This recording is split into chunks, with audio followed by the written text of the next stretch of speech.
Nutanix gives our customers the freedom to build anything that they want to accommodate everything that they need. There hasn't been anything this innovative for years.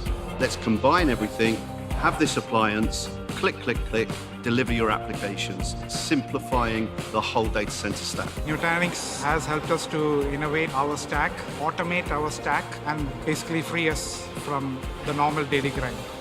Freedom to cloud means that you have the possibility to deploy your workload wherever you want.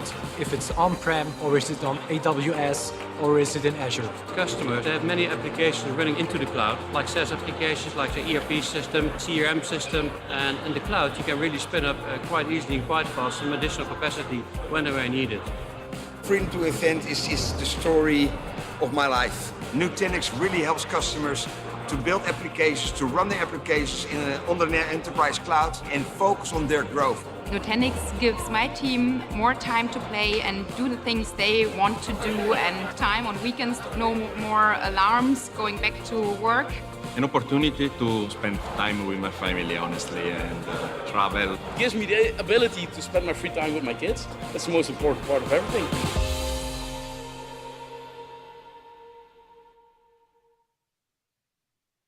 Ladies and gentlemen, please welcome Nutanix VP and GM of IoT and AI, Satyam Vaghani.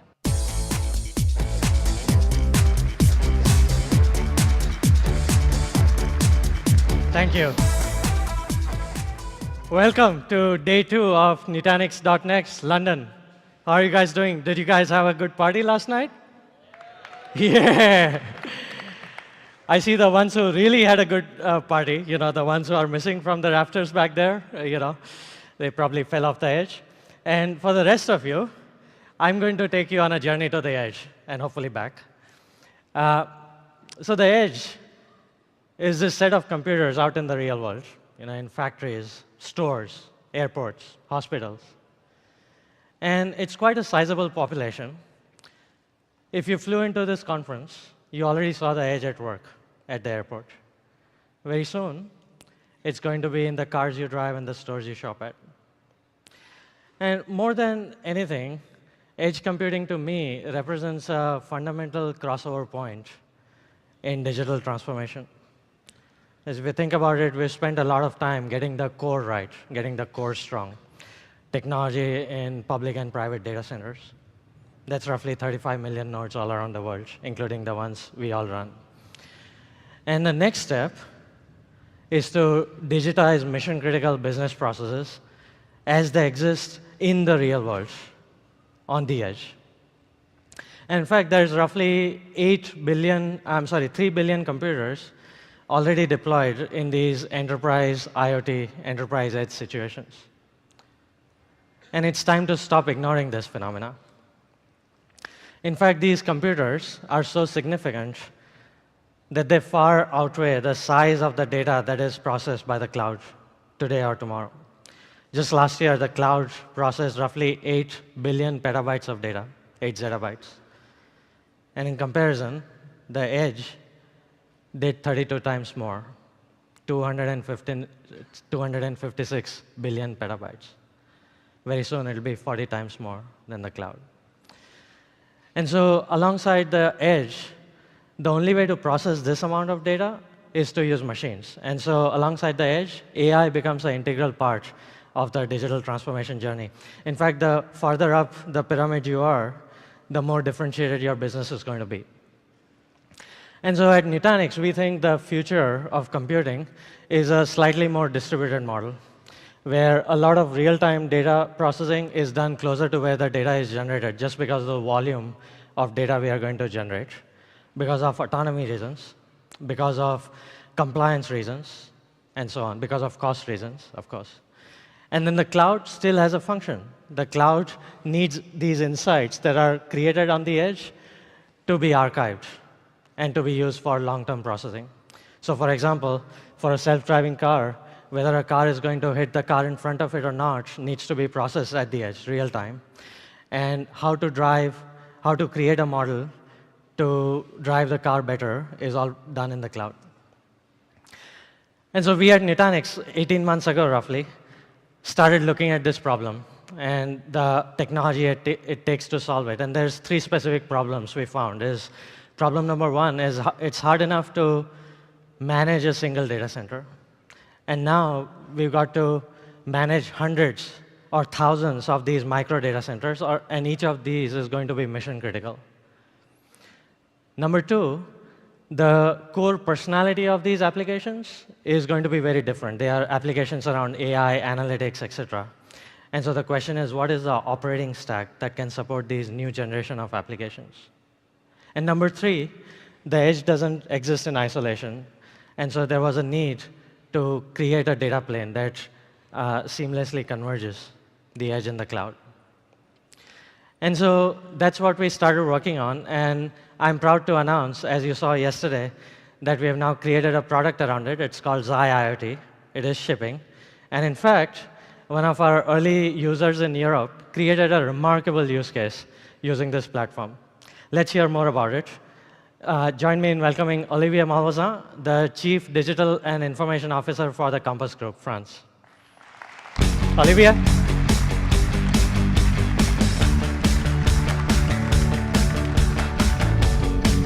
Welcome. Good morning, Satyam. Good morning. Good morning, everyone. I'm really thrilled to be here with you this morning to introduce one of our main innovations in our industry. But before I do that, I introduce first what we do as a business. Compass is the world catering leader, and we serve millions of consumers in more than 50,000 locations, serving 5.5 billion meals every year. In order to do so, not only we have to serve good food, but we have also to make the consumer journey the best in our industry. We went through the consumer journey. We looked at where we would improve the service we render in our units, but it starts even before people go to our restaurants and even continues after. There are a few pain points that we need to solve. The main one being what we call the checkout process. So we had this idea. Imagine that you have a kiosk where consumers can take their food. It recognizes everything that is on the tray, and in a very simple click, they can check out what they have taken. Then we can focus back on our food. And this is what we developed over the past year and started with Nutanix as a partnership. Let's see the video.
This is fantastic, Olivia.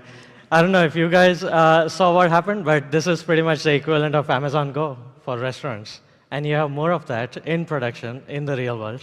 You know, the technical US term is freaking awesome, but I'll kind of, Anyway, what did it take to create it? Yeah, in order to achieve this, there were a number of challenges we had to overcome. First of all, in order to make it work, obviously there is a core AI component into it, so that we can recognize food of different kinds. We had also to make sure that we can do the checkout process with the different point-of-sale systems we have in multiple countries. and render this interface to our consumers so that it is simple and neat. So we had to find a platform hosted in our units, in our restaurants, so that it combined all of these applications into one platform.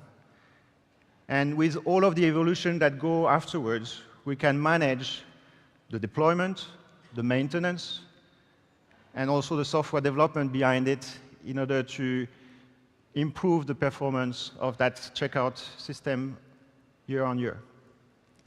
And that's where we came into a partnership with Nutanix, so that we can not only put all of those tools on the same system and platform, manage the deployment in an easy manner, but also monitor them so that it can be on all time. And I will let Satyam explain how it works. Oh yeah, for sure. In fact, maybe we can do a cooking show here, no pun intended. But we are going to simulate a system very similar to what the Compass Group runs in the real world. And so I'm going to do a few cafeterias in Europe. The Compass Group has 55,000, but that's not my budget. And in every cafeteria, there's a few cameras which are looking out for the food tray presented. And then the video feed goes into a Xi Edge appliance, which is going to do AI inferencing logic to recognize the food that was purchased and present the user with a bill. And so that's the setup. Now, if we switch to the demo screens, please. I'm going to log in to the Xi IoT service as it is presented by Nutanix in the cloud. And out here, you see the setup. There's 15 edges connected. If I go into the details of the infrastructure, you will see that there are edges in different parts of Europe, Germany, France, Italy, UK, etc. And so now if I switch over to the applications view, you will see the three applications Olivier talked about. There is the core AI inferencing logic, which is the food ID application. There's the kiosk UI and the payment system. Now, if we get into food ID, the details, you can see that the application is containerized. It runs as a set of 4 containers that all need to be deployed atomically at the edge. And right now, it's deployed at 5 different edge locations. Now, I'm going to look at, if I go back and look at the deployments, you'll see that right now it's deployed in France. And so let's deploy it to, say, Germany and Italy, just for fun. And so I click Edit, look out for all the German edges, select them, look out for all the Italian edges, select them, and press Go. And so that's now in the list of edges. And click Next. This is the deployment specification of the application. This is compliant to Kubernetes YAML standards. So anybody who knows how to use containers, generally speaking, would know how to get onto the Xi IoT system. And as you can see, it's a pretty reasonably complex applications, various different containers in the mix. I click Update, and that's it. And so now the application's transparently being deployed to 10 different locations, the ones we selected. And so in effect, well, if I go to deployments, you will see that now the application's running across far more edges than earlier. So in effect, what we did was we took a reasonably complicated containerized application and spread it all over the planet. And the user doesn't need to worry about the security model to do that, or the resource management for that application, and so on. Another user can come in and deploy their own application. If they do so, the system takes care of multi-tenancy, make sure that the 2 applications are isolated from each other, and so on. This is a great start, and in fact, this kind of powers some of the early work we did with Compass. But this is not a transaction, it's a journey. And so now the journey is to make it better, make it more efficient. And so if you look at the core structure of the food ID application, the real business logic is about doing AI inferencing, recognizing the food that is presented.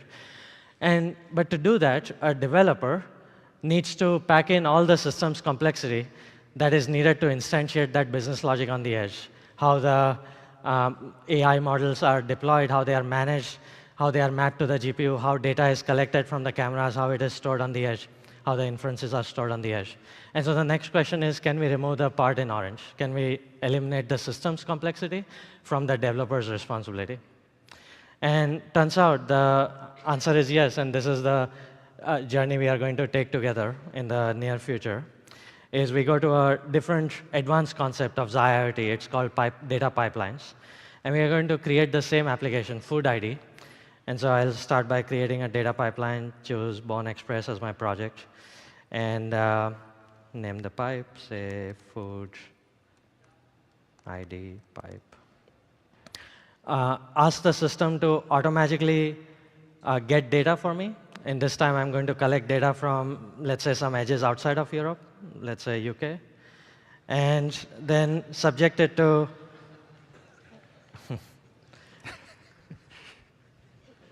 yeah. I thought it was not that funny, at least for some part of the audience. But we have a very international audience clearly out here. We'll subject it to some further processing. So we'll ask the system to use a transformation, a function. I'll get into that in a second. And convert the video to images, and then use the images, transform it by using the AI inferencing logic, and then dump the inferences on the edge in a real-time data service. And so I press create, and there you have it. The exact same application, constructed in a very different way, this time using functions. And you might be wondering where those functions came from. You can, just like how you inventory applications, which are containerized, you can also inventory functions. These functions can be written in different programming languages, and the system is open to supporting newer ones. And so in effect, what you saw was just by assembling a few Lego bricks of functions, we could create a pretty complicated IoT application. So this is a very rapid application development method going forward. And last but not the least, IoT is not an edge-only problem. And so, for example, in the Compass Group case, every now and then, the system gets it wrong. Right? The food cannot be identified. And so those are anomalies. And we need to send the anomalies to the cloud so that it can be used as further data for training, machine training. And to do that, we are going to create yet another data pipeline. Well, let me go back to the data pipelines view. And I'll start by, again, the Born Express project. This time around, I'm not going to source data from sensors. Instead, I'm going to build on the work I already did, which was the first data pipeline. I'll ask the system to source data from there and subject it to further transformation, in this case, anomaly detection. So it is going to look out for all the inferences that were below a certain confidence level. And I want the system to automatically forward it to the cloud. In this case, I can choose Amazon and a service inside Amazon, let's say S3. And I press create, and there you have it. And so now the system is processing all the data and also sending it to the cloud without all that coding need to be done explicitly. And so what you see is a further set of transformations to the system we created. So that, in effect, is IoT, folks. And this, by the way, is a UI one can make in the cloud to use the data that we forwarded. And so that's IoT. It is a system to centrally manage the lifecycle of infrastructure and applications at the planet scale. It is an extremely rich set of services, platform services at the edge, containers, functions, AI, data services, that can be used to build these applications in an extremely quick manner.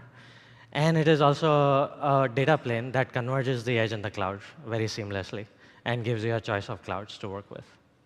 But more than anything, this is the year 2018, very soon 2019.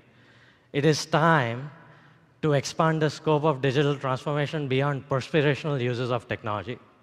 Technology to let a business survive. It is time to get to aspirational uses of technology. Technology that can make a business thrive. And a lot of that is going to happen through innovation at the edge, just like in Olivier's case. And so my parting comment to you is it is time to be like Olivier. Thank you. Thank you. Thanks, Olivier. Ladies and gentlemen.